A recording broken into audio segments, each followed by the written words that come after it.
Hello, young creators. Welcome to Buff Blocker, where you can learn to code like a pro. Today's project, we will sharpen your Scratch skill while having tons of fun. Ever wondered how to turn your ideas into a fun game? Today, we are building an exciting fruit catcher game in Scratch. You will learn to make fruit falls, catch them with a basket, track your score, and even trigger a game over when you miss. Ready to start? Let's go. Before we dive in, don't forget to like, subscribe, and ring the bell so you never miss my fun coding tutorials. First thing first, open the Scratch website by going to the scratch.mit.edu website. Sign in with your account. Once you logged in, click Create to start a new project.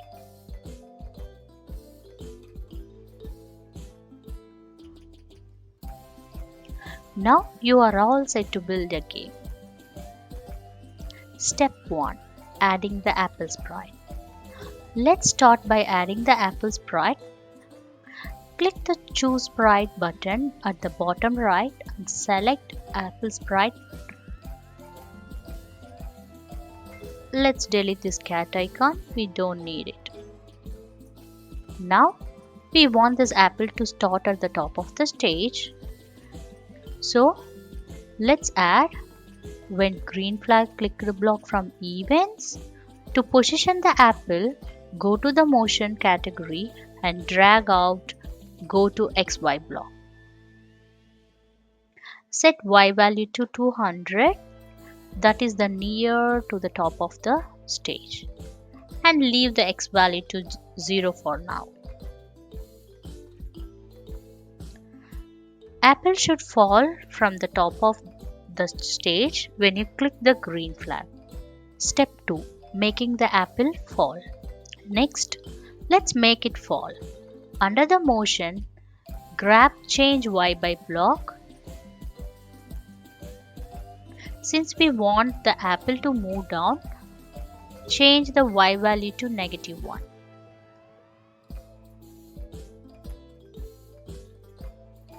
Now wrap this inside a forever block from control. See, it's coming from the top. When I click the green flag, it's coming from the top of the stage, but it's moving very slowly. Let's try -5.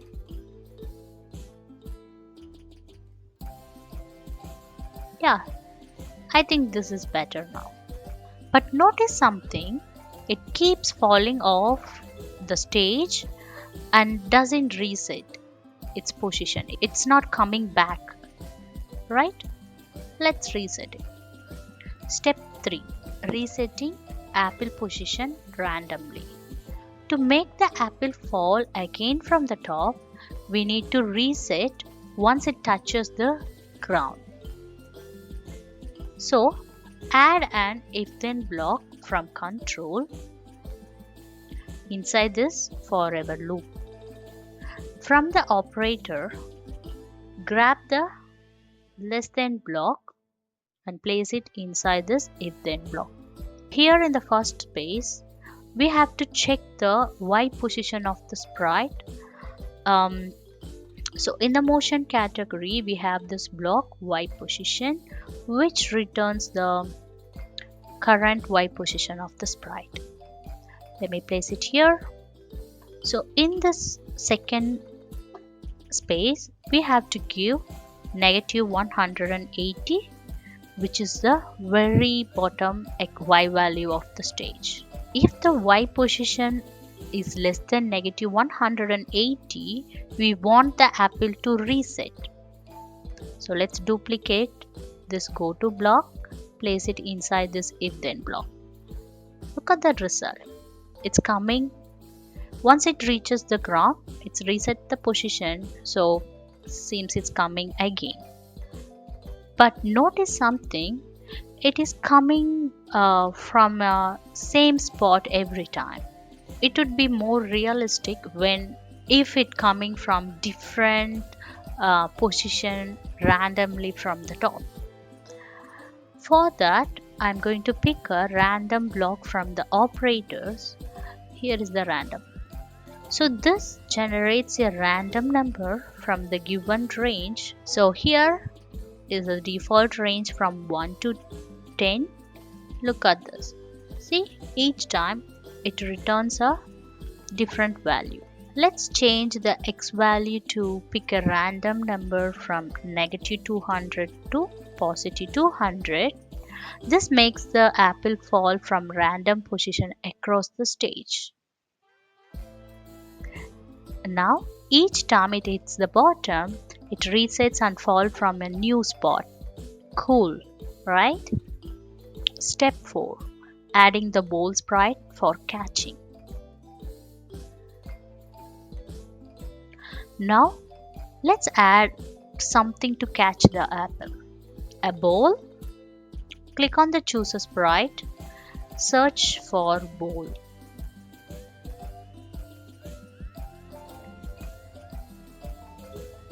And add it to our project.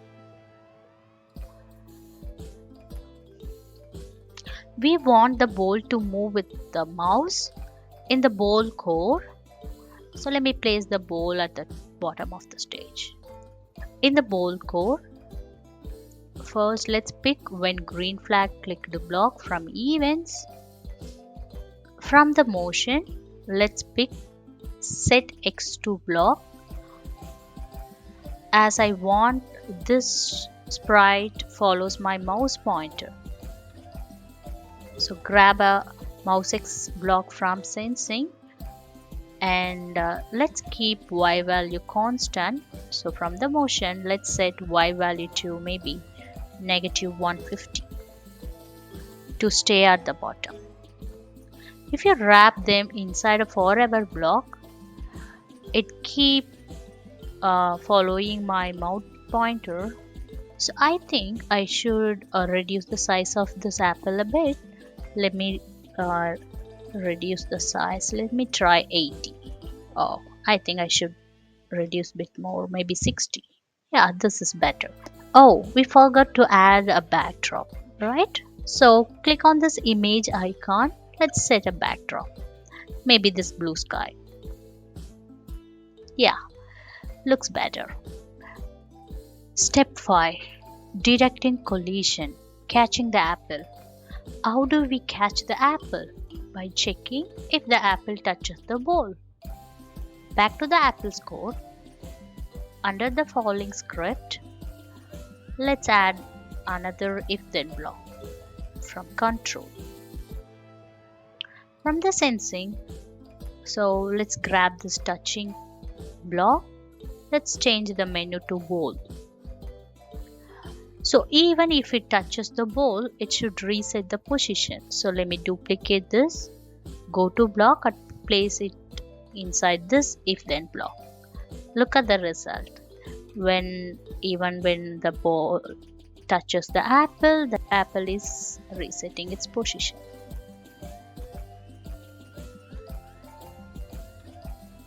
Isn't it cool now? Yeah. Okay, so even we can add the pick random number on this go to block as well. So it will pick a random position in the beginning of the game. Step 6. Adding a score system.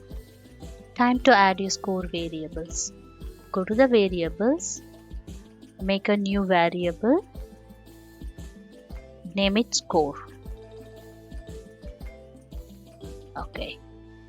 So under the when green flag clicked the block, let's set score to 0.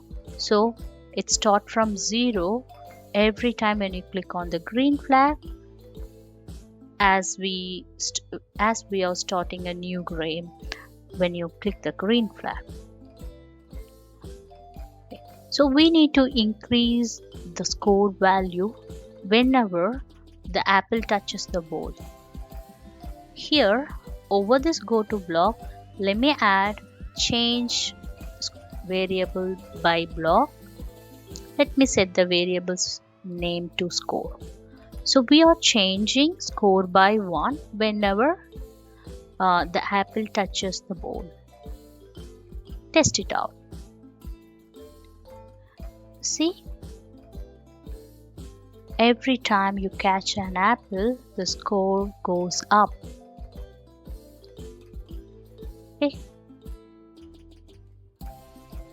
let me restart. See, the score starts from 0. Perfect. Game over when apple hits the ground. Now, let's end the game if you miss an apple. In the apple score, under the if y position negative 180 block, add a broadcast message. Game over. So we have to create a game over sprite. So let's create a new empty sprite by choosing this paint option from the cat icon. So let's name it as game over. So here in this empty canvas, let's add a text game over. Game over. Once you're done typing, enhance the size by dragging this corner dot and place at the center, and then you can change the color.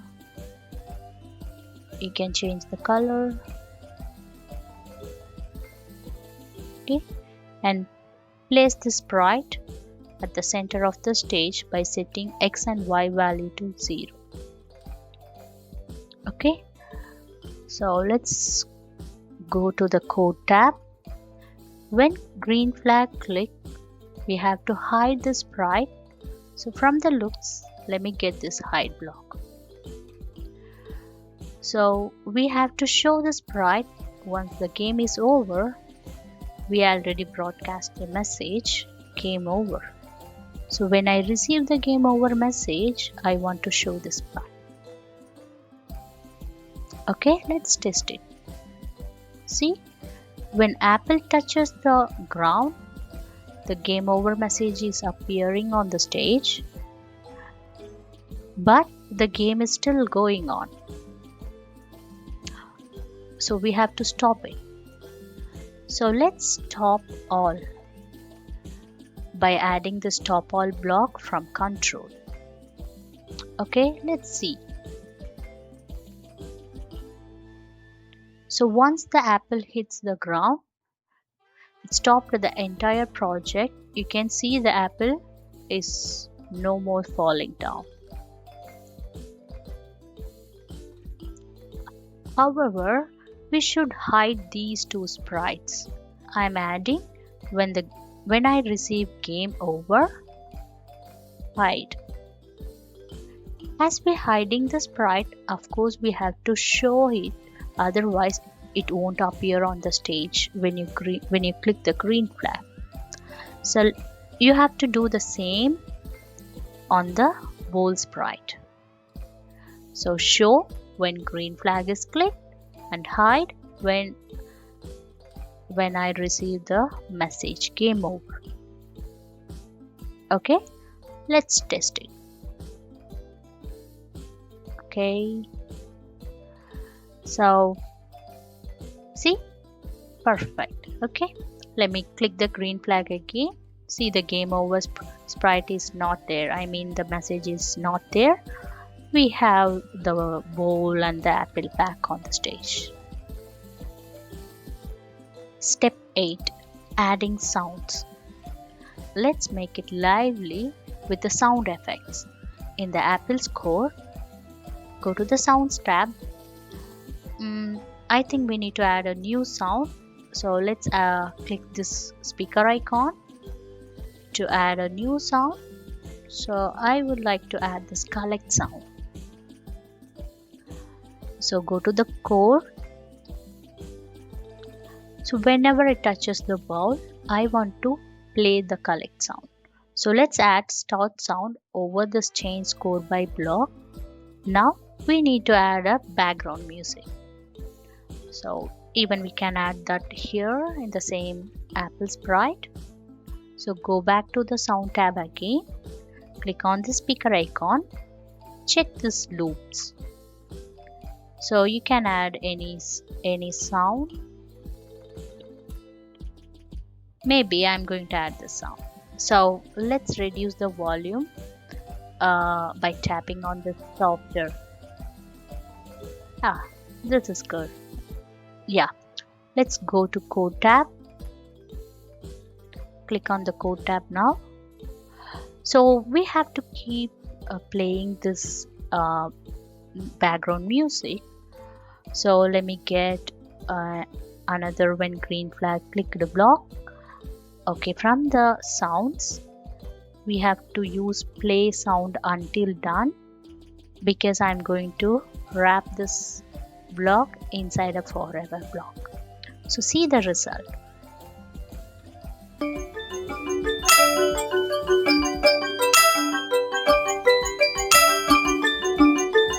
Okay, of course we have to add a sound when game is over. So let's do that here. So go to the sounds and click on this speaker icon. There is a sound loose. See, I want to play the sound when game is over. So over the stop all block, let's add play sound until done here. So see the result.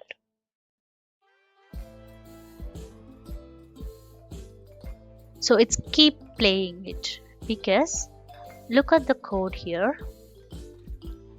When the position Y position of the Apple Sprite is less than 180, it is broadcasting a message game over.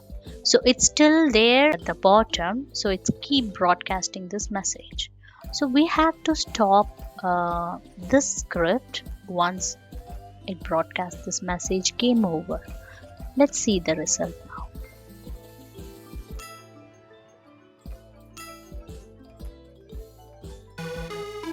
So after the sound is done, so it stops the entire project. Now our game looks and sounds amazing. You have built a fully functional fruit catcher game in Scratch. Now challenge yourself. Can you add more fruits and set a time limit? Let me know how it goes. If you found this helpful, like, subscribe and hit the bell icon for more fun coding tutorials. See you in the next video. Keep practicing. Happy coding!